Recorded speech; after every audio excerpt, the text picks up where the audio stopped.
नमस्कार।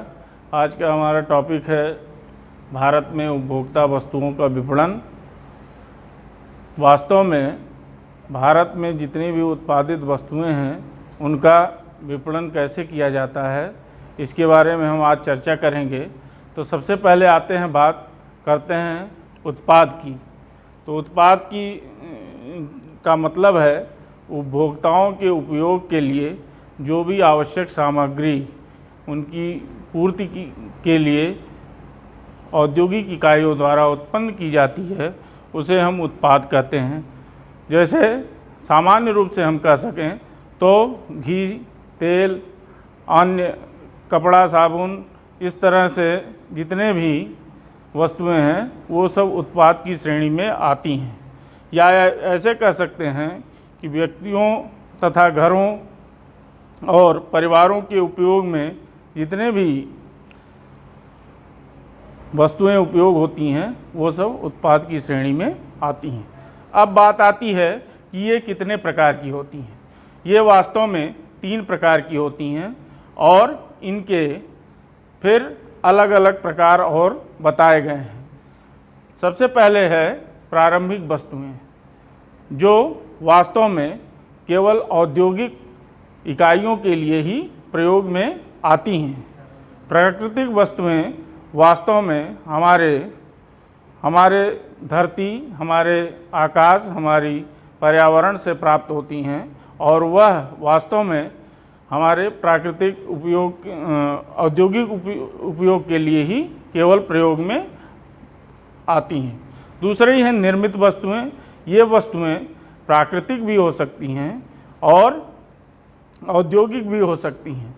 प्राकृतिक वस्तुएं मतलब निर्मित वस्तुएं वास्तव में प्रकृति से लेकर, पर्यावरण से लेकर, चाहे वह खाद्य सामग्री हो, चाहे वह खनिज पदार्थ हों, चाहे वह अन्य वस्तुएं हों, वह वास्तव में जब औद्योगिक इकाइयों में जाती हैं तो वो निर्मित होती हैं और उसे दूसरे रूप में परिवर्तित किया जाता है और वह निर्मित वस्तुओं की श्रेणी में आती हैं।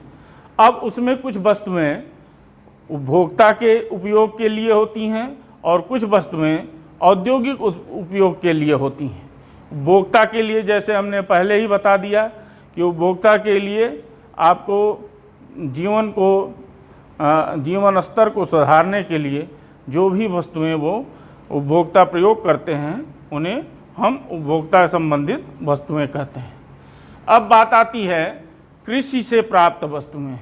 कृषि से प्राप्त वस्तुएं जैसे चावल, दाल, गेहूं, अन्य जितने भी प्रकार खाद्य सामग्रियां हैं वह आपके कृषि से संबंधित होती हैं और उसे वास्तव में हम कृषि से प्राप्त करते हैं और उसको जो है वह हमारे जीवन की एसेंशियल वस्तुओं में आती हैं।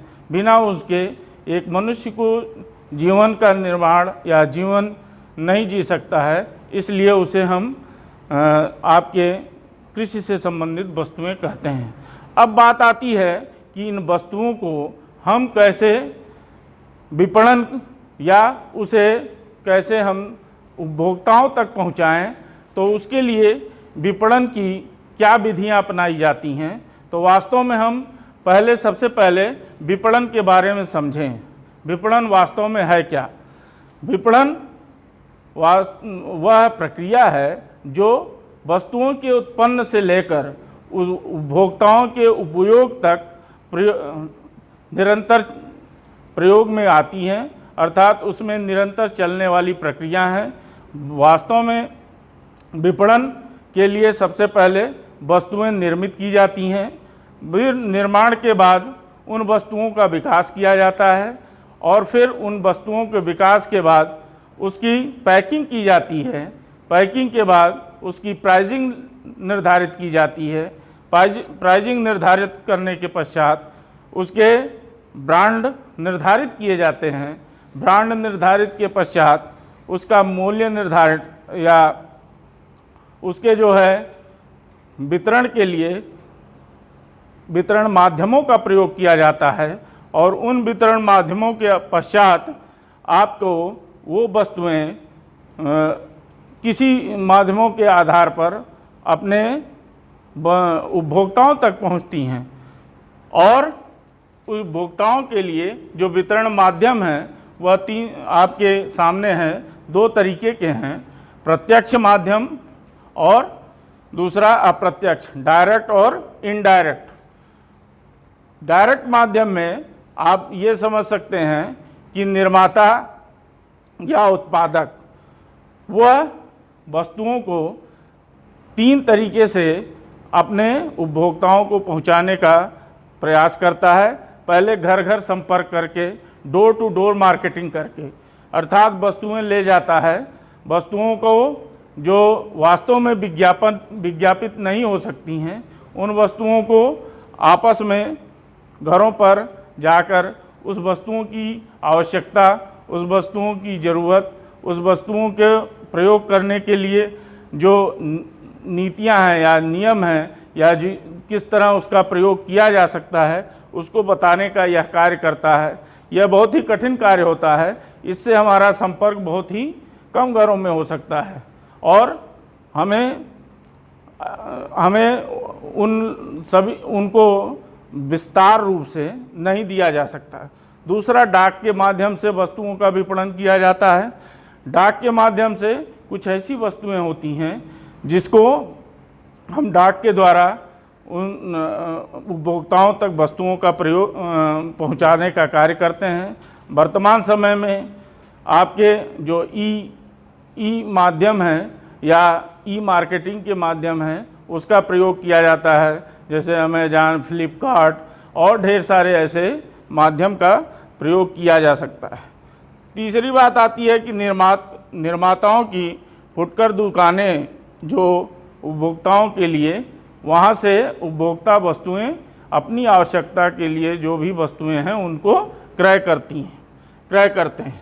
दूसरा है अप्रत्यक्ष विक्रय।